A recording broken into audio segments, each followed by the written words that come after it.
हमें पता चल गया है कि गुंडा हुकूमत जो है वो किस हद की गुंडागर्दी कर सकती है। सनाउल्लाह है ये, क्योंकि खुद कातिल है। तो ये इस किस्म के कातलाना हमले जो हैं ये हम लोगों पे करेगा। ओवरसीज़ पाकिस्तानी को पता है ना कि ये चोर हैं, और इमरान खान से इनको इतना डर और खौफ है कि आप सोच भी नहीं सकते। हुकूमत कोई छोटी चीज़ नहीं होती, स्टेट बैंक को छोटी चीज़ नहीं होती। अगर ये दोनों मिलकर कोशिश करते तो ये जो है, जब इन्होंने 10 अप्रैल को हल्फ उठाया था तो मजीद उसको गिरने से रोक सकते थे रुपए की कदर को। इसका मतलब ये होगा कि अपने दौर को इन्होंने सिक्योर कर लिया अपने मुताबिक। बाकी फैसले तो अल्लाह ताला ने करने हैं ना, लेकिन अपने मुताबिक उन्होंने कर लिया। तो हम 23वें प्रोग्राम में जा रहे हैं। भारत ने, हमारा दुश्मन मुल्क है, मगर उसने 1991 के बाद से IMF से कोई नया प्रोग्राम नहीं लिया। सब्सक्राइब करें और बेल दबाएं ताकि कोई खबर रह न जाए।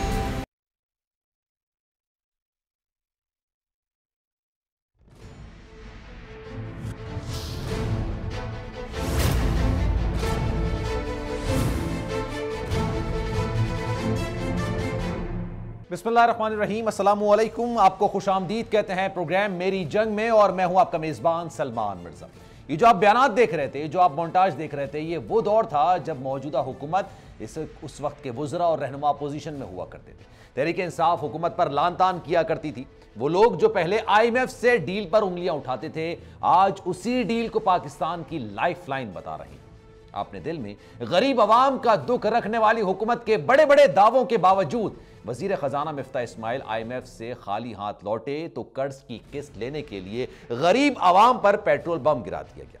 पाकिस्तान में जब से शहबाज शरीफ की हुकूमत आई है, तब से जनाब महंगाई की चक्की में पिसे अवाम पर हर गुजरता दिन भारी पड़ रहा है। हुकूमत अपनी नाकामी और नाअहली का मलबा पिछली हुकूमत पर डालकर यह कह रही है कि पेट्रोल की कीमत बढ़ाना मजबूरी थी, लेकिन इसी हुकूमत के वजीर आजम शहबाज शरीफ ने अवाम के दरमियान आकर ही दावा किया था, उन्हें यकीन दिलाया था कि अगर आटा सस्ता ना हुआ तो मैं अपने कपड़े बेचकर आटा सस्ता करूंगा। क्या कहना था उनका, पहले सुन लेते हैं फिर आगे बढ़ेंगे। जनाब, अब वजीर आजम यह बता रहे हैं कि वो अपने कपड़े कब बेच रहे हैं, क्योंकि मुल्क में आटा सस्ता होना तो दूर की बात है, अब तो यूटिलिटी स्टोर्स पर भी आटे की कीमतों में इजाफा कर दिया गया है, जहां हुकूमत की जानिब से सब्सिडी दी जाती थी। अगर शहबाज हुकूमत की बात मान भी ली जाए कि पेट्रोल महंगा करना उनकी मजबूरी थी, क्योंकि आपके बकौल पिछली हुकूमत ने IMF से मुआहदा कर लिया था, लेकिन फिर आटा क्यों महंगा किया गया? आपने कपड़े बेचकर आटा सस्ता करना था, अब आपका महंगाई मुकाओ मार्च किधर गया है? जनाब, इन तमाम चीजों पर बात करेंगे, लेकिन एक और चीज, खान साहब ने धरने का ऐलान किया था। बारहा इस बात का ऐलान वो करते रहे, बारहा इस बात को दोहराते रहे कि जनाब हम उस वक्त तक इस्लामाबाद से नहीं जाएंगे जब तक इलेक्शंस अनाउंस नहीं हो जाते, जब तक हमारा 1 पॉइंट एजेंडा मान नहीं लिया जाता। लेकिन फिर क्या हुआ? खान साहब, क्या किसी से डील हुई है? आज खान साहब ने प्रेस कॉन्फ्रेंस भी की, उन्होंने कहा कि किसी किस्म से कोई डील नहीं हुई है, किसी से किसी किस्म की कोई डील नहीं की गई है। तो फिर क्या हुआ? जो लोग ये कहते थे कि हम वहां से नहीं हटेंगे, आवाम का समंदर लेकर पहुंचेंगे, फिर क्या हुआ? इस पर मजीद बात करेंगे। यास्मीन राशिद साहिबा इस वक्त हमें ज्वाइन कर रही हैं, पाकिस्तान तहरीक इंसाफ की सीनियर रहनुमा है। ये बताइएगा यास्मीन राशिद साहिबा, ये वापस आ रहे हैं आप लोग, पार्लियामेंट में आ रहे हैं या धरने में आ रहे हैं? खान साहब ये कह रहे थे इस वक्त पाकिस्तान मुतहम्मिल नहीं हो सकता, 6 दिन बाद मुतहम्मिल हो जाएगा। आप लोग क्यों वहां से गए? क्या मुआहदा हुआ? क्या बात हुई? क्या वाकई में मुआहदा हुआ? ऐसा क्या हुआ कि आपने पहुंचते ही साथ ही कह दिया कि हम तो धरना नहीं देंगे? सही डिसीजन लिया, इसलिए सही डिसीजन लिया कि हमें पूरा पता था कि ये नून लीग के गुंडों की हुकूमत ने यहाँ फायरिंग करनी है और यहाँ लोगों को हलाक करना है, और किसी किस्म की खून रेजी हम बर्दाश्त नहीं कर सकते थे, चाहे इसमें हमारे वर्कर्स फौत हों और शहीद हों या पुलिस एहलकार शहीद हों। आखिर पुलिस एहलकार भी पाकिस्तान का हिस्सा थे। उन्होंने बहुत अच्छा किया कि वो वापस चले गए और उन्होंने सुप्रीम कोर्ट की डिसीजन को फॉलो किया, जिसमें सुप्रीम कोर्ट ने कहा था आप जलसा कर लीजिए, धरना ना करें। खान साहब ने 6 दिन का अल्टीमेटम दिया। अब इस 6 दिन के अल्टीमेटम के बाद जब वो वापस आएंगे तो इंशाल्लाह हमें पता चल गया है कि गुंडा हुकूमत जो है वो किस हद की गुंडागर्दी कर सकती है। तो कभी सोच भी नहीं सकते थे कि जमहूरियत में इस तरह के, तो इस गुंडागर्दी का आपको पता नहीं था? खान साहब ये कह रहे हैं कि हमारी तैयारी मुकम्मल नहीं थी, हम तैयार नहीं थे, अब हम जब आएंगे तो मुकम्मल तौर पर तैयार होकर आएंगे। लेकिन जनाब शहबाज शरीफ साहब ये कह रहे हैं आए, आप दोबारा धरना दे दें, हम आपको जगह प्रोवाइड करने के लिए तैयार हैं। 6 दिन पहले ऐसा क्या हुआ कि आप लोगों ने धरना खत्म कर दिया और 6 दिन बाद ऐसा क्या हो जाएगा कि पाकिस्तान मुतहम्मिल हो जाएगा धरने का? देखिए, अगर वो हमारा जमहूरी हक है, हम आए बैठे, आप वक्त दें न दें, हमारा हक हमें दे दीजिए कि हम अपना एहतजाज रिकॉर्ड करवाएं। उस पर आपको क्या एतराज़ है? जब हम कहते हैं कि हम पुरअमन जलसा कर, आप मुझे ये बताइए, आपने फुटेज देखी है, आपने टेयर गैस शेल्स, 25,000 टेयर गैस के जो शेल्स हैं वो तो सिर्फ थोड़े से इलाके के अंदर उधर वो क्या कहते हैं डी चौक में, आपको पता है पिंडी और इसके दरमियान इस्तेमाल हुई। रावलपिंडी ये लाहौर के अंदर आपके सामने बत्ती चौक पे क्या इन्होंने हाल किया हुआ था। अहम बात यह है कि आपको फिक्र इस बात की तो नहीं है, अब आपको पता चल गया, बार बार आप कह रहे हैं इनका टोटल फ्लॉप है, तो अब तो आपको बिल्कुल परेशानी नहीं हो चाहिए। आप ये करिए, हमें जलसा भी करने दी, हमें आने भी दीजिए और उसके बाद हमें धरना भी मारने दीजिए। हम 10 दिन बैठे, 15 दिन बैठे, 20 दिन बैठेंगे तो फिर हमारी हिम्मत की बात है ना, या आपकी हिम्मत जवाब देगी या हमारी हिम्मत जवाब देगी, तो मुकाबला कर लेते हैं। और परेशानी की तो कोई ऐसी बात नहीं है। खान साहब ने अगर कहा, हम इंशाल्लाह जब भी वो कहेंगे आएंगे और जितना अरसा कहेंगे धरना बैठने के लिए हम ज़रूर करेंगे। सिर्फ एक मेरी रिक्वेस्ट है, मैं आज सुप्रीम कोर्ट से अपील करती हूँ कि मेहरबानी करके आप ये इंश्योर ज़रूर करिए कि इस जमहूरियत के अंदर, खत भी तो आपने लिखा ना, एक जमहूरियत एक्टिविटी जो है उसको आपने नहीं रोकने देना। ठीक है, ठीक है, जमहूरियत एक्टिविटी होनी चाहिए और उसमें एहतजाज हर एक का हक होना चाहिए, लेकिन पुरअमन एहतजाज होना चाहिए। लेकिन ये बताइएगा, डॉलर 202 रुपए पे चला गया क्योंकि मुश्किल फैसले नहीं ले पा रहे थे, अब उन्होंने पेट्रोल की कीमतों में इजाफा भी कर दिया है, सब कुछ मामला हो गए हैं और फिर अब ये पेट्रोल बम भी गिरा दिया गया है। लेकिन इससे एक इंडिकेशन मिलती है और वो इंडिकेशन ये है कि इनको यहां पर रुकना है, इनको जाना नहीं है और फौरी इलेक्शंस करवाने नहीं है। तो आपको क्या लगता है कि अब जो सियासी कीमत चुकानी थी वो ये चुका चुके हैं, तो फिर आपको ये इलेक्शंस तो देंगे नहीं, फिर आप क्या करेंगे 6 दिन बाद? बात बताइए, हमने तो इस हुकूमत को किसी तरीके से भी तस्लीम नहीं किया। आप पंजाब में देख लें कि क्या तमाशा बना हुआ है। वो एक वो हमजा शरीफ साहब हैं जिन्होंने पुलिस गर्दी के थ्रू ज़बरदस्ती एक इलेक्शन करवाने की कोशिश की, 25 लोटों से वोट लिया मेजॉरिटी लेने के लिए, जो 25 के 25 लोटे जो हैं तो डिसक्वालीफाई हो गया, उनकी वोट गिनी नहीं जा रही और जुलाई में अनाउंस हो गया इलेक्शन कमीशन की तरफ से, तो इसका मतलब है उनकी मेजॉरिटी तो ख़त्म हो गई। ठीक है, अब ये बताइए कि उनको क्या करना चाहिए। इखलाकी जवाब तो यही है कि वो मेहरबानी करके रिज़ाइन करके घर चले जाएं और जो हुकूमत में लोग बैठे हैं, अब आप बताइए, इन लोगों ने जब आप इलेक्शन में जीत के लिए, वो जो जुलाई में इलेक्शन हो रही है, जीत लेते हैं सीटें तो ज़रूर तशरीफ लाइएगा, लोटों के तो उस पर नहीं आप कर सकते ना, आप इन लोटों की सीटों पे तो आप चीफ मिनिस्टर नहीं बन सकते। यही हालात जो हैं वो इस वक्त फेडरल गवर्नमेंट में 2 वोटों पे ये बैठे हुए हैं और वो भी मैं आपको बता दूं इत्तेहादियों की है। जो हालात ये इन्होंने बना दिए हैं मुल्क के, जिस तरीके से महंगाई सामने आ रही है, ये जो इन्होंने पेट्रोल बम छोड़ा है जिसके बारे में हमेशा हमें कहते थे इन लोगों ने महंगाई कर दिया, आपके आने के बाद तो डॉलर जो है वो 200 रुपए से ऊपर चला गया।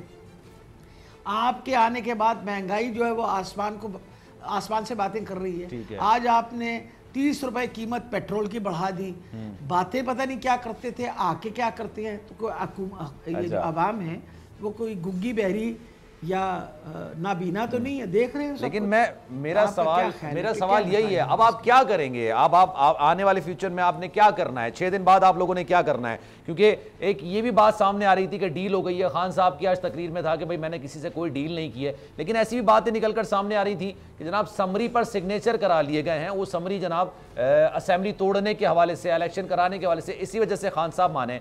तो आपको क्या लगता है, अब ये इलेक्शंस कराने के मूड में नजर नहीं आते हैं, आप दोबारा एहतजाज के लिए डी चौक का रुख करेंगे, दोबारा आएंगे, फिर वही सब करेंगे जो आपने 2 दिन पहले किया था?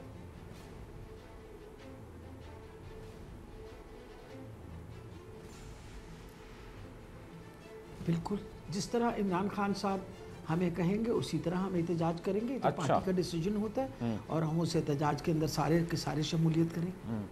तैयारी किस चीज़ की नहीं थी आप लोगों की? आप लोग तैयार नहीं थे। खान साहब आज ये कह रहा है कि तैयारी आपकी नहीं थी, आप लोग तो हमेशा कहते थे हम तो तैयार हैं, आधे घंटे के नोटिस पर निकल जाएंगे। फिर अब कौन सी तैयारी के करनी है आपने? देखिए सबसे बड़ी ये बात है कि मैं 72 साल की इस वक्त होने वाली हूँ माशाल्लाह, और बहुत एहतजाजों में शामिल हूँ। मैंने आज तक इस तरह की पुलिस गर्दी, इस तरह की बदमाशी, इस तरह की वो कहते हैं वो चार दीवारी का तहफ़्फ़ुज़, और मैं आपको बता नहीं सकती कि जितनी ज़िल्लत और जिस तरह इन्होंने हमें ज़दोकोब किया। मैं खातून होने के नाते ये मुझे गाड़ी से घसीटते, 3 मुस्टंडे गाड़ी से घसीटे, मनाज़र हमने देखे। आप बताइए, डज द कॉन्स्टिट्यूशन अलाउ कि कोई मर्द पुलिस जो है वो मुझे खींचे बाहर? नहीं, कसूरवार हो तब भी नहीं खींचना चाहिए। मैं कोई गलत काम भी कर रही हूँ तब भी लेडी पुलिस को आना चाहिए। बिल्कुल। इसी तरीके से इन्होंने हमाद असगर के घर जब छापा मारा, दीवारें टाप के अंदर आए, और उसके बाद दीवारें टाप ही नहीं है। उसके बाद आपने देखा है, मैं तो गाड़ी में आगे गई, अगर आप उसकी फुटेज देखिए तो गाड़ी जाके मैंने उनके पास रोकी, मैं उनसे बात करना, उन्होंने डंडे बरसाने शुरू कर दिए, तो मैंने तो अपनी जान बचा के वहाँ से भागी। इस तरह का रवैया जिस तरह का इन्होंने इख्तियार किया हुआ था, आई वॉज़न्ट एक्सपेक्टिंग दिस एट ऑल। अब तो हम रवैया समझ गए हैं, और ये हमें पता है कि ये जो सनाउल्लाह है, ये क्योंकि ख़ुद कातिल है, तो ये इस किस्म के कातलाना हमले जो हैं ये हम लोगों पे करेगा। ठीक है। अब इंशाअल्लाह अल्लाह ताला खैर रखे, हम हर तरीके से कुर्बानी देने को तैयार हैं। हम आएंगे, फिर फेस करेंगे, ये करें शेलिंग, हम इंशाअल्लाह दोबारा कोशिश, दोबारा आप लोग आएंगे और दोबारा से। ये बात तो हो गई जनाब, लेकिन ये बताइएगा, ये जो पार्लियामेंट में कानून साजी हो रही है और ये जो तमाम इस्लाहात के नाम पर कुछ किया जा रहा है, आपको लगता है ओवरसीज पाकिस्तानियों का जो वोट है उसको महदूद करना, ईवीएम को खत्म करना, ये दोनों चीजें आप लेकर आए थे और वोट बैंक ओवरसीज में आपका ज्यादा है, आपको नहीं लगता आपको पार्लियामेंट में होना चाहिए था? तो इस कानून के दरमियान आप लोग रुकावट बन सकते थे। गलत फैसला तो नहीं हो गया? आपको लग रहा है कि आपने गलती कर दी पार्लियामेंट से निकल के?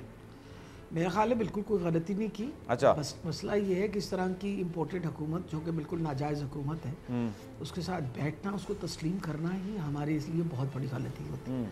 दूसरी अहम चीज़ है, अब आपको तो सबको समझ आ जानी चाहिए कि आखिर जो हम उस वक़्त ये रिफॉर्म्स लाए थे तो किसके लिए लेके आए थे?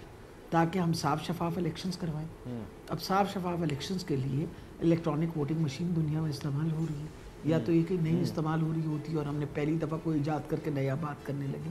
सही है। दूसरी अहम चीज़ है, आपके 90 लाख ओवरसीज़ पाकिस्तानी, उनमें से कम और कुछ नहीं तो 3 to 4 million would be voters और 5 million people would be voters. वो आपको ज़र मबादला तो भेज दें, बिल्कुल, आपको फॉरेन एक्सचेंज रिजर्व जो है उसको तो बढ़ा दें, रेमिटेंसेस अपने पाकिस्तान भेज दें, वोट का उनको हक नहीं देना चाहिए। इससे बड़ी ज़्यादती आप पाकिस्तानियों के साथ क्या कर रहे हैं? वो पाकिस्तान छोड़ के क्यों गए?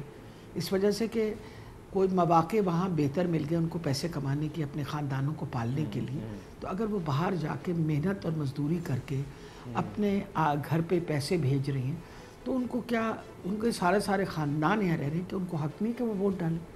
इनको आखिर ओवरसीज़ पाकिस्तानियों के साथ क्या दुश्मनी?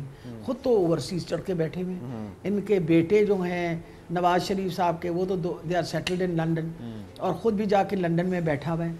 मुझे आप ये बताइए कि ओवरसीज़ पाकिस्तानियों के साथ देने को, वो ओवरसीज़ पाकिस्तानियों को पता है ना कि ये चोर हैं, इस वजह से उनको पता है कि इनको वहाँ ओवरसीज़ पाकिस्तानियों ने उनको वोट नहीं डालनी, उन्होंने इमरान खान को वोट डालनी है। अच्छा। इसलिए ये सारी तैयारी इस तरह की कर रहे हैं कि इमरान खान का रास्ता रोकना है किसी तरीके से, चाहे जो मर्जी ये कर डाले। अच्छा। और इमरान खान से इनको इतना डर और खौफ है कि आप सोच भी नहीं सकते। अच्छा। जिस तरह की बर्बरियत, जिस तरह की कल ज्यादतियाँ, जिस तरह की कल मेरा ख्याल है पुलिस गर्दी की है, ये खौफ और भौखलाहट के अलावा कोई और चीज़ नहीं। ये वही लोग हैं ना जिन्होंने नहत्थे लोगों के ऊपर मॉडल टाउन के अंदर गोलियां चलाई, प्रेग्नेंट औरत के मुंह पे गोली मार के उसको शहीद कर दिया। ये वही लोग हैं ना सारे, ये वही लोग हैं। अब आप इनसे क्या अच्छे की उम्मीद रख सकते?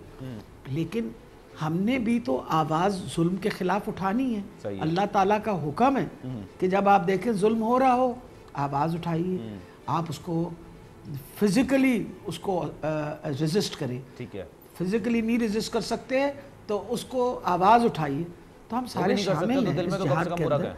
आखिर ये जुल्म को रोकना तो पड़ेगा ना। लेकिन आवाज कैसे उठाएंगे, मेरा सवाल आपसे ये, आवाज आप किस तरह से उठाएंगी? एक तो चीज ये ना, आपने पार्लियामेंट का फोरम छोड़ दिया है, एहतजाज के लिए आप लोग बाहर निकले, आपने वो भी पीछे वापस चले गए, 6 दिन का आपने अल्टीमेटम दे दिया है। आप इस पार्लियामेंट को तस्लीम करेंगे या इसको मानेंगे नहीं? क्योंकि आप कहेंगे सदर साहब को कि भाई आप कॉन्फिडेंस का वोट मांगे शहबाज शरीफ साहब से, या इसको मानने को तैयार ही नहीं है किसी सूरत? ये तो चेयरमैन साहब का डिसीजन होगा, जिस तरह चेयरमैन डिसाइड करेंगे हम उनके डिसीजन को फॉलो करेंगे। पार्टी डिसिप्लिन इसी चीज को कहते हैं, we follow the chairman decision. हाँ, आपस में अंदर बैठ के जो मर्जी डिस्कशन करें, एक दफा जब डिसीजन ले लिया जाएगा तो चेयरमैन साहब जब अनाउंस करेंगे, वी फॉलो हिज डिसीजन।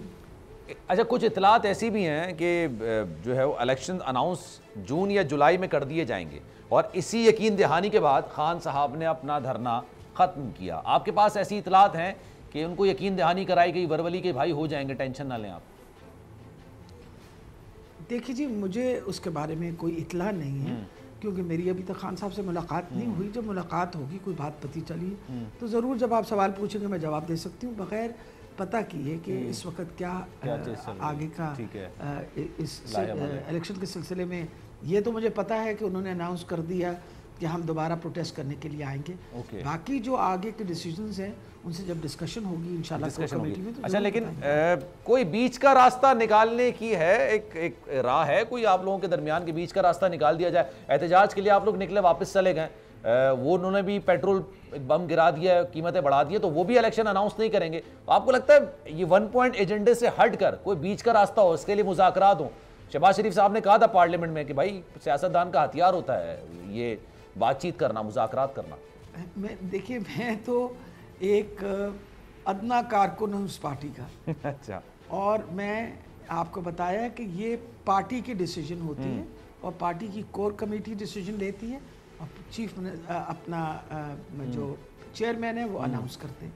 तो जो भी डिसीजन होगी यकीनन वो अनाउंस करेंगे। अभी तो पंजाब की बात कर लूँ आपसे कि हम उनसे डिमांड कर रहे हैं अर्ली इलेक्शन। अच्छा। और हम इसके लिए मुसलसल प्रोटेस्ट करेंगे। ठीक है, पंजाब की की अभी तक उन्होंने बात नहीं। चलें, पंजाब की बात मैं आपसे कर लेता हूं। पंजाब की इस वक्त क्या सूरत हाल है? आपका ताल्लुक पंजाब से, ये सिचुएशन ही है और ये इतनी खराब है कि जनाब जो सीएम साहब हैं वो अपनी मेजॉरिटी खो चुके हैं, आप सब जानते हैं ये बात, और गवर्नर को मानते नहीं है। गवर्नर कहते हैं मैं गवर्नर हूं, सदर साहब से इस मामले में लड़ाई चल रही है, वो कहते हैं इसको गवर्नर मारो, कहते हैं इसको गवर्नर मानो। आप बताइए, पंजाब की हुकूमत तो इस वक्त जो बनी हुई है फार्स है, नथिंग एल्स।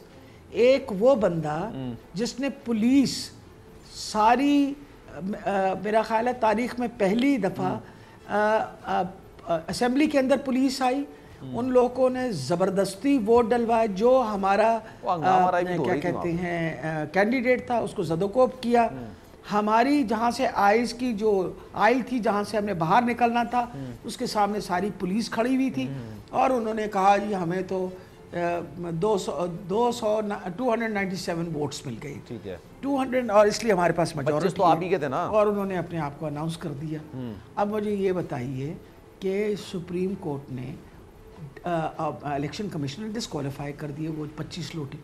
जब उन्होंने 25 लोटे डिस्क्वालीफाई कर दिए, मेजॉरिटी तो ख़त्म हो गई। सही है।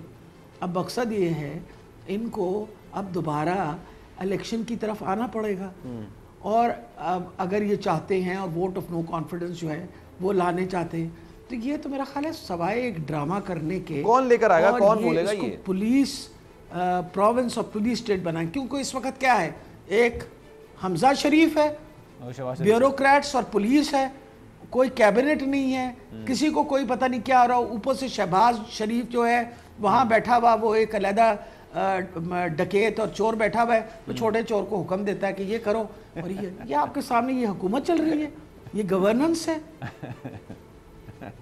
इट्स अ फार्स है, नथिंग एल्स। अच्छा, ये तमाशा बनाया मैंने। Thank you so much for your time जनाब, बहुत शुक्रिया आपके वक्त का, बहुत शुक्रिया आपके वक्त का। और जनाब यास्मीन राशिद साहिबा मासी और सारी सूरत हाल से आगाह कर रही थी। और जनाब एक ब्रेक लेंगे, ब्रेक के बाद वापस आएंगे तो जनाब कुछ मईशत पर भी बात करेंगे, देखेंगे कि मईशत की सूरत हाल में बेहतरी आई है कि ये जो 30 रुपये इजाफा किया है इससे क्या मईशत में बेहतरी आएगी। डॉलर आज 2.5 रुपये कुछ कम हुआ है, क्या वापस ये 180-175 पर आ सकेगा? इस पर बात करेंगे, एक ब्रेक लेते हैं, ब्रेक के बाद वापस आएंगे।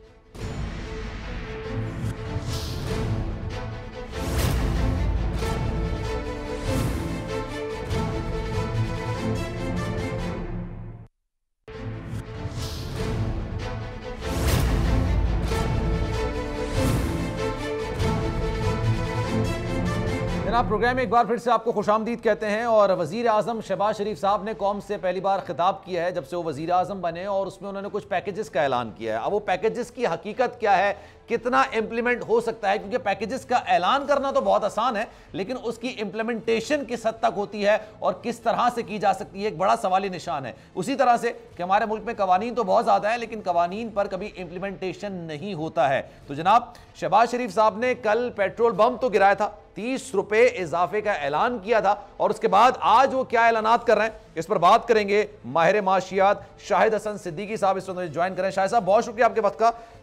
सर ये अभी जो इन्होंने पैकेज का ऐलान किया है, या मैं कहूं कौम से खिताब किया है, इसको किस तरह से देख रहे हैं आप? आवाम के लिए कुछ मिलेगा इसमें? देखिए, आवाम के लिए तो इसमें कुछ नहीं है। मैं तो आपसे ये बात तो पहले बताना चाहता हूँ कि ये सब पॉलिसी बनाने से पहले से लंदन तशरीफ ले गए थे मुख्तलिफ वज़रा के साथ।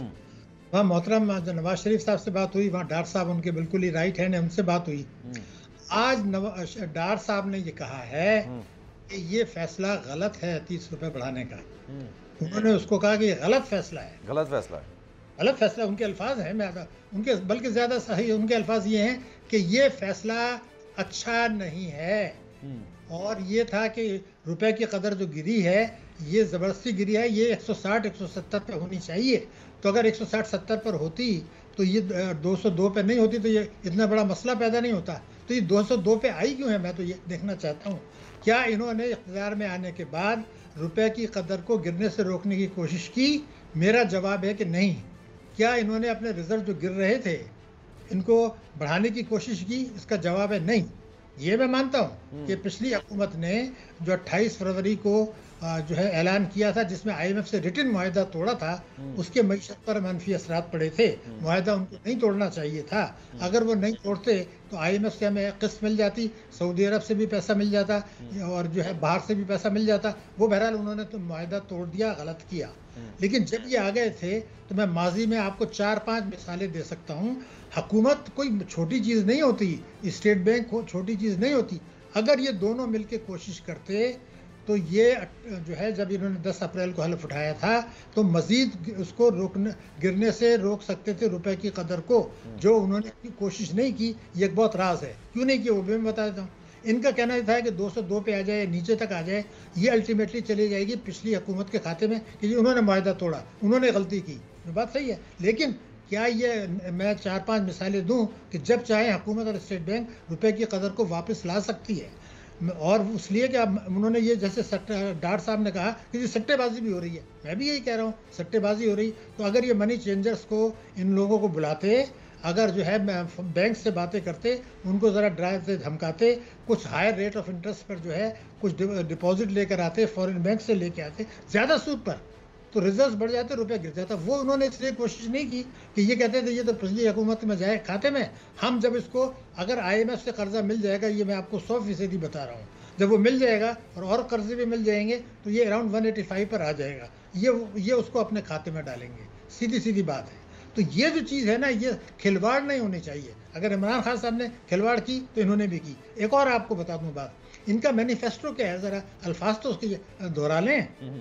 वो मैनिफेस्टो ये है कि वफाक और सूबों को हर किस्म की आमदनी पे टैक्स लगाना चाहिए। हमें ये पता है कि जब हम ये काम करेंगे तो उसकी ताकतवर तबकों से मुखालफत की जाएगी, माफिया है, और हमें उनसे निपटना आता है और हम उनसे निपट के दिखाएंगे। अच्छा। अब उन्होंने उनको गले से लिपटा लिया। वो क्यों, मैं आपको बताऊं कैसे। देखिए, हमने ये बताया था कि जब इमरान खान साहब ने टैक्स एमनेस्टी दी थी तो एक कानून बना दिया गया था, कानून पाकिस्तान कि जो लोग इससे फ़ायदा नहीं उठाएंगे, जिनके चोरी के, रिश्वत के पैसे से मुल्क के अंदर असासे मौजूद हैं, उन असासों की तफसील हुकूमत के पास है, उन असासों की तफसील FBR के पास है। और इमरान खान साहब ने कहा था मैं क्रैक डाउन करके वो पैसे वसूल कर लूँगा, उन्होंने 1 रुपया भी नहीं किया, ये भी नहीं कर रहे।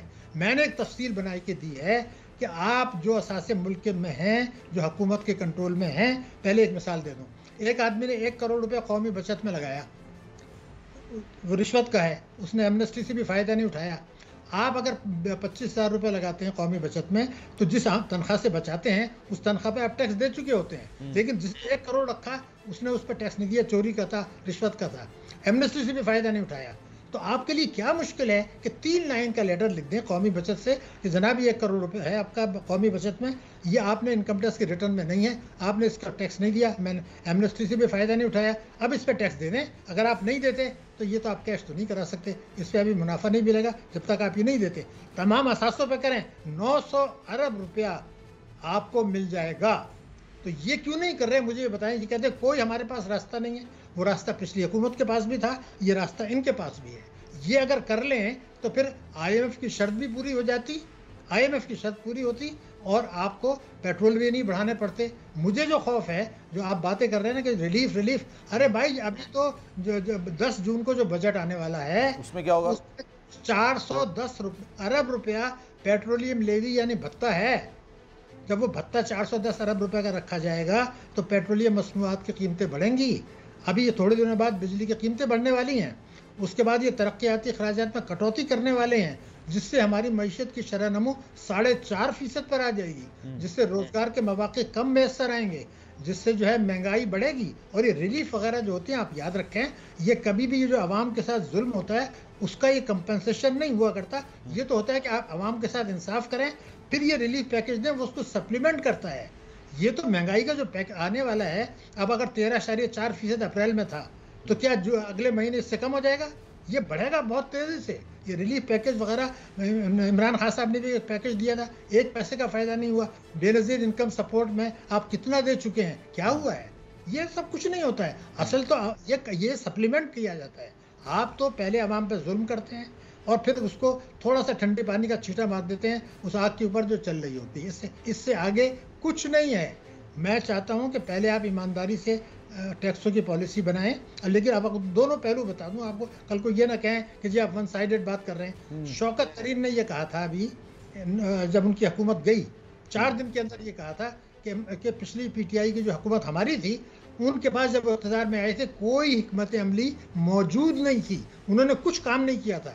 लेकिन उनकी जो डॉक्यूमेंट है मेरे पास पिछली हुकूमत का, उसमें उन्होंने ये कहा था कि हमने मईशत के हर शोबे के लिए मुकम्मल हिकमत अमली बना ली है और उस हिकमत अमली का खाका है। हम इक़्तिदार में आने के 100 दिन के अंदर उस हिकमत अमली के मुताबिक मईशत को बहाल करने, कर्ज़ों का बोझ कम करने के लिए जो है उसको 100 दिन के अंदर नाफिज कर देंगे। मैंने उस वक्त भी कहा था वो हिकमत अमली नहीं है, लेकिन हुकूमत कहती रही, सब कहते रहे। अब शौकत तरीन सेनेटर मुंतखब हुए, उसके 4 दिन हुकूमत जाने के बाद उन्होंने ये कह दिया।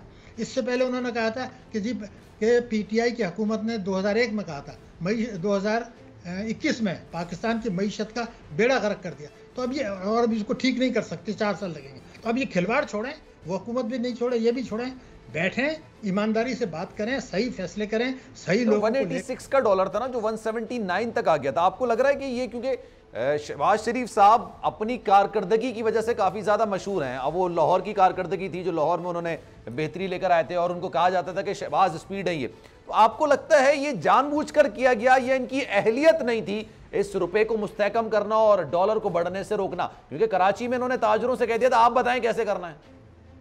नहीं, तो मैंने आपको बता दिया 900 अरब रुपया का आप कर लें, या आप बताएं कि उसमें क्या खामी है। कोई एक आदमी मुझे बता दे तो इसमें रुकावट क्या है? उसके मुकावत है जो लोग उनके साथ हैं, जो उनको सपोर्ट कर रहे हैं असेंबली में, जो पिछली हुकूमत को कर रहे थे। मैं आपको बताऊं, पिछले हुकूमत के दौर में ये जब मैंने बात की थी तो PTI के बड़े सीनियर सेनेटर ने कहा था, तो पहले चुप रहे TV प्रोग्राम लाइव में, यार बात तो आप सही कर रहे हैं, मगर जब हमारे ऊपर प्रेशर आता है तो हमें भी तो फिर मतलब हुकूमत में रहना है ना। तो वो भी यही कर रहे हैं। मसला ये नहीं है, मसला ये करना नहीं चाहते हैं। शहबाज शरीफ के मुतालिक जो आप कह रहे हैं, मेरे ख्याल काबिलियत उनमें उससे ज़्यादा है, ऐसी बात मैं मानता हूँ। लाहौर नहीं, उसके अलावा भी उनमें काबिलियत है, उनके भी हाथ बंधे हुए हैं। उनके साथ जो लोग हैं, उनकी अपनी पार्टी के लोग हैं, वो भी तैयार नहीं है। मसला कुछ नहीं है, सब कुछ हो सकता है। ये फैसला कर लें इख्तियार बाद में, मुल्क, हमारी मईशत, हमारा कौमी सलामती, हमारा जो है हमारा जौहरी प्रोग्राम, हमारा मिसाइल प्रोग्राम, हमारी आवाम की फलाह बहबूद, हमारा सीपैक, ये तमाम चीज़ें हमारे लिए अहमियत रखती हैं। ठीक है, शायद साहब हमारे साथ मौजूद रहेगा, कुछ मजीद सवाल भी मैं आपसे करूंगा, लेकिन एक ब्रेक लेना है मुझे। ब्रेक के बाद जब वापस आएंगे तो मालूम करें 30 रुपये इजाफा किया गया है, इससे महंगाई का एक तूफान आएगा। और फिर ये जो रिलीफ पैकेज दिया गया है, जिसको बराए नाम रिलीफ पैकेज दिया जा रहा है, तो इसमें कितनी आसानियां आवाम के लिए हो सकती हैं, और क्या वाकई में इन फ्यूचर, कमिंग फ्यूचर हम देख सकते हैं कि डॉलर जो है वो कम होगा और रुपया मुस्तहकम होगा, महंगाई में कमी होगी, अगला बजट कैसा होगा? तमाम सवालात का जवाब शाहिद साहब से जानेंगे। एक ब्रेक लेते हैं, ब्रेक के बाद वापस आएंगे।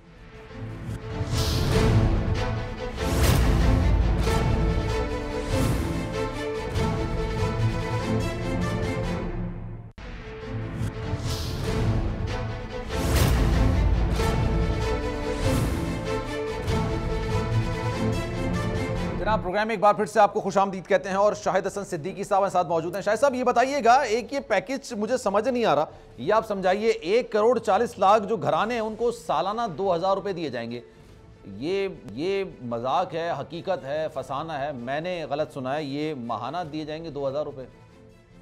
नहीं, अब ये घराना है या अफराद हैं ये मुझे भी पता नहीं है, ज़रा देखना पड़ेगा। अगर ये अफराद हैं तो उसको 5 से तकसीम करना पड़ेगा, क्योंकि एक घराने में 5 फर्द औसतन होते हैं। 400 रुपये बचे मेरे ख्याल से शायद। तो नहीं, मगर ये दोनों ये अहम इसलिए नहीं है, मैं आपको बता दूं अहम क्या है। अभी जनाब बिजली के नर्ख बढ़ने हैं, अभी बजट आना है 10 जून को।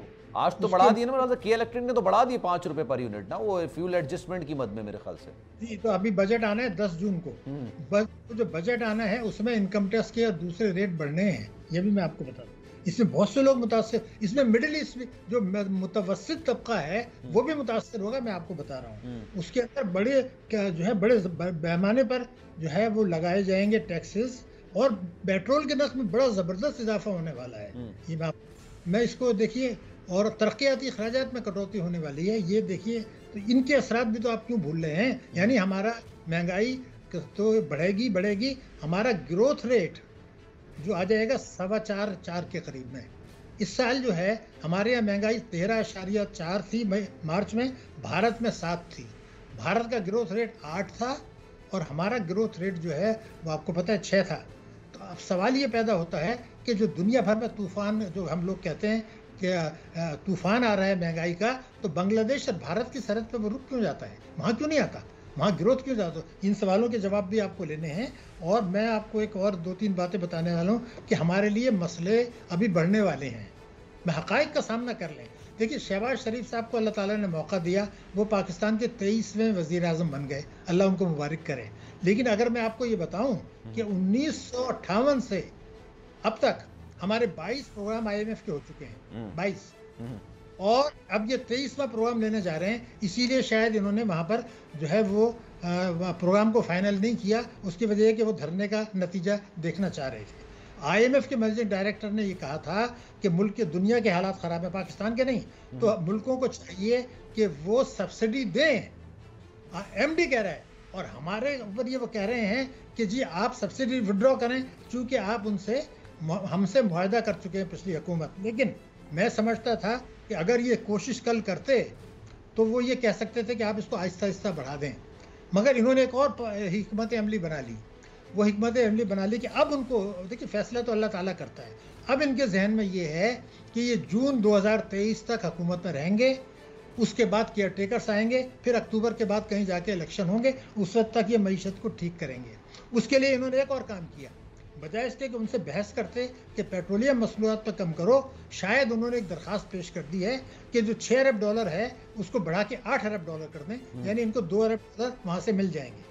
फिर ये प्रोग्राम ख़त्म हो रहा था सितंबर 2022 में IMF का। अब खतरा ये था कि अक्टूबर में रिजल्ट्स ना गिर जाएं, ये तो खुद बैठे होंगे, तो वहाँ उन्होंने बात की कि इसको भी आप लेके चले जाएं जून 2023 तक। इसका मतलब ये होगा कि अपने दौर को इन्होंने सिक्योर कर लिया अपने मुताबिक, बाकी फैसले तो अल्लाह ताला ने करने हैं ना, लेकिन अपने मुताबिक उन्होंने कर लिया। तो हम 23वें प्रोग्राम में जा रहे हैं। भारत ने, हमारा दुश्मन मुल्क है, मगर उसने 1991 के बाद से IMF से कोई नया प्रोग्राम नहीं लिया। बांग्लादेश ने 2011 से के बाद से कोई नया प्रोग्राम नहीं लिया। तो मेरे मुल्क को क्या मुसीबत है कि हर 3 साल के बाद वो IMF के पास एक प्रोग्राम ले लेते हैं। इसकी वजह ये नहीं है कि भारत की आबादी बहुत बड़ी है, मार्केट बहुत बड़ी है, इन्वेस्टर्स बहुत ज़्यादा हैं, क्या ऐसी वजह नहीं है इसकी?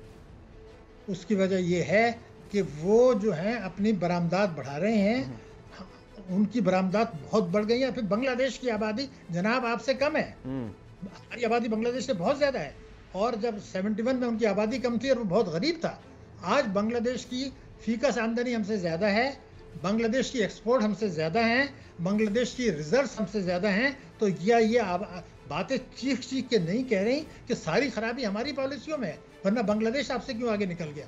भारत ने जो कमाल किया है वो आईटी सेक्टर में किया है, हमारा आईटी सेक्टर कुछ भी नहीं है। अगर हम आईटी सेक्टर में जाते तो हम भी तरक्की कर जाते। इस खित्ते में मैं एक और स्टेटमेंट दे रहा हूँ, पाकिस्तान वाहिद मुल्क है जिसकी तरसीलात रेमिटेंसेस ज़्यादा हैं, एक्सपोर्ट कम है। और 2 साल पहले से तक पाकिस्तान में भी एक्सपोर्ट ज़्यादा हुआ करती थी। अब हमने क्या किया कि वर्कर्स रेमिटेंसेस, लेबर के नाम पर हमने बड़ी बड़ी रकूम मंगानी शुरू कर दी और उसमें नाम रखा 111(4) कि कोई सवाल नहीं पूछ सकता सिवाय स्टेट बैंक के। अब क्या नतीजा हुआ कि जैसे $100 अरब की रेमिटेंसेस आई हैं 3.5 वर्षों में, $100 अरब और $35 अरब के कर्जे बढ़ गए। तो जो $135 अरब है कोई छोटी रकम है। इसका इम्पैक्ट कहाँ है मुल्क के अंदर? कोई सोच रहा है इस मुल्क में? $100 बिलियन की रेमिटेंसेस और $35 अरब के कर्जे जिम्मेदारियाँ, तो $135 अरब का इम्पैक्ट कहाँ है? उसका जवाब मैं दे देता हूँ। ये रेमिटेंसेस जो आती हैं इससे आपको टैक्सों को नुकसान होता है और इसका पैसा बाहर चला जाता है वापस। कैसे? सबूत ये है कि सुप्रीम कोर्ट में मुकदमा चल रहा था। उस मुकदमे में ये था कि सीओ मोटो था कि हम लूटी हुई दौलत बाहर से लाएंगे। तो सुप्रीम कोर्ट का जो इख्तियार था वो ये था कि बाहर से लूटी हुई दौलत आएगी, ये 184(3) यानी पब्लिक इंटरेस्ट का, तो वो पैसे को तालीम और सेहत पर खर्च करेंगे। तो सुप्रीम कोर्ट का इख्तियार ये था कि वो ये कह सकता था वो पैसा लाओ और लाने के बाद जो है उस पैसे को तालीम सेहत पर खर्च करो। लेकिन इसमें बताया ये गया सुप्रीम कोर्ट को, 2 बातें मैं आपको बता रहा हूँ, आंखें खुलेंगी, कि 2017 में $20 अरब की रेमिटेंसेस पाकिस्तान आई। अल्हम्दुलिल्लाह, बड़ी खुशी की बात है। उसी साल चोरी का नाजायज़ पैसा लोगों ने डॉलर खरीदे मार्केट से, फॉरेन करेंसी अकाउंट में जमा किए, $15 अरब चला गया। तो आपको क्या मिला? ये वर्कर्स रेमिटेंसेस नहीं है, ये बड़ी बड़ी रेमिटेंसेस है। वर्कर्स रेमिटेंसेस को तो हम सैल्यूट करते हैं इसलिए कि वो पैसा भेज रहे हैं। ये तो वो पैसा है जो आता है चला जाता है, प्रॉपर्टी में लगाते हैं वापस चला जाता है, ये पाकिस्तान में रुकता नहीं है। उसी के लिए इनकम टैक्स 111(4) बनाया गया है। सुप्रीम कोर्ट ने क्या कमाल किया, वो PMLN एक टैक्स एमनेस्टी लाई थी, उसके खिलाफ उन्होंने ये नोटिस लिया था। और बाद में जो उस वक्त के चीफ जस्टिस थे मियाँ साकिब निसार, उन्होंने ये कहा कि जी मुझे इस टैक्स एमनेस्टी पे कोई एतराज़ नहीं है। उसमें ये था टैक्स एमनेस्टी में कि जो लूटी हुई दौलत यहाँ से गई है लूट के, वो पैसा बाहर रखो, यहाँ मत लाओ, कोई ज़रूरत नहीं है। तो उनको क्या इख्तियार सुप्रीम कोर्ट को था उस 184(3) के तहत कि वो पैसा यहाँ ना आए? वो तो सीओ मोटो था, वो ले ही नहीं कर सकते थे। उसका नतीजा ये हुआ कि वो पैसा यहाँ नहीं आया। और फिर इमरान खान साहब ने भी दे दिया, जिनका नारा यही था कि लूटी हुई दौलत हम पाकिस्तान लाएंगे और उसको अवाम पे खर्च करेंगे। उन्होंने भी कहा कि जी 6% यहाँ दे दो और लूटी हुई दौलत बाहर रखो। बाहर रह गए, वो यहाँ नहीं आई। उसका नतीजा क्या है? 6% टैक्स दिया। $160 डॉलर था, आज 202 हो गए। उनकी तो जिंदगी बन गई। ₹6 उन्होंने आपको दिए 6%, और ये आपके 40 से जो है वो 160 से 200 लेने ₹40 उनको बढ़ गए। तो उनको तो आपने फ़ायदा पहुंचा दिया। जो लूटे थे, जिनको आपने कहा था पैसा बाहर रखो, क्यों रखो भाई? सुप्रीम कोर्ट को किसने इख्तियार दिया था? नहीं इस हुकूमत के पास इख्तियार था, ना जो है इमरान खान के पास था, ना उस वक्त PMLN के पास था। तीनों ने गलत किए, लेकिन सुप्रीम कोर्ट को कोई हक नहीं था कि वो क्या जी पैसा बाहर रखें, मुझे एमनेस्टी पे कोई एतराज़ नहीं। अरे भाई, ये 184(3) का है, लेकिन जो हल्के थे हमारे सब खामोश इसलिए रहे कि जिनके पैसे बाहर लूट के ले गए थे, सबका मुफाद था, खामोश हो गए। तो ये तब तक आप आवाम को एजुकेट नहीं करेंगे कि क्या हो रहा है पाकिस्तान में, वरना मैं यकीन दिला सकता हूँ, मेरे ईमान का हिस्सा है, हम भारत से आगे निकल सकते हैं। मईशत की ताकत में, आबादी की बात नहीं कर रहा, बांग्लादेश से हम बहुत आगे। मेरे मुल्क की स्ट्रेटेजिक लोकेशन देखें आप, भारत, अमेरिका हमारी मदद चाहता है अफगानिस्तान में। अमेरिका हमारा चाहता है रखना, इसलिए कि भारत पटरी से ना उतर जाए। अगर पाकिस्तान ना हो, खुदा न खास्ता, तो भारत तो अमेरिका के हाथ से भी निकल जाएगा। तो अमेरिका भी चाहता है पाकिस्तान रहे। जो है चीन नया वो लेकर आया है इस वक्त CPEC। अमेरिका ही चाहता है CPEC नाकाम हो। अगर खुदा न खास्ता पाकिस्तान मुश्किल में आता है तो अमेरिका, यूरोपियन यूनियन कहेगी ये CPEC की वजह से हुआ है। उनको बड़ा ऐसा झटका लगेगा कि वो जिंदगी भर याद रखेंगे। वो भी आपको मदद देने के लिए तैयार हैं। अब हमें ये चाहिए कि जब ऐसी सिचुएशन है, जब तक हालात बदलें, अपनी मईशत को ठीक करें, सही पॉलिसियां बनाएं ताकि ये जो मुल्क मदद करें तो उसको सप्लीमेंट करें। ठीक। ये ना हो कि हम उन पे गुजारा करें। ये है असल तबाही जो हम लोग बात नहीं कर रहे और जो है सियासत करते रहते हैं। उस हुकूमत ने ये कहा, उस वजीर ने, हमारा वो इशू नहीं है, वो तो उनका है कि वो अपनी सियासत ला के इक़्तिदार में ला रहे हैं। मेरा इशू ये है कि अवाम में गुर्बत कम हो, मेरा इशू ये का वजन कम हो, तालीम बढ़े, सेहत। ठीक है शाह साहब, बहुत शुक्रिया आपके वक्त का, thank you so much for your time. अब जनाब ये जो रिलीफ पैकेज है ये कितना हकीकी है, कितना फसाना है, कितना प्रैक्टिकल है और कितना नॉन प्रैक्टिकल है, शाहिद साहब भी बता रहे थे। सलमान मिर्जा को दीजिए इजाजत, जिंदगी रही सेहत रही, कल आपसे फिर मुलाकात होगी। अल्लाह हाफ़िज़।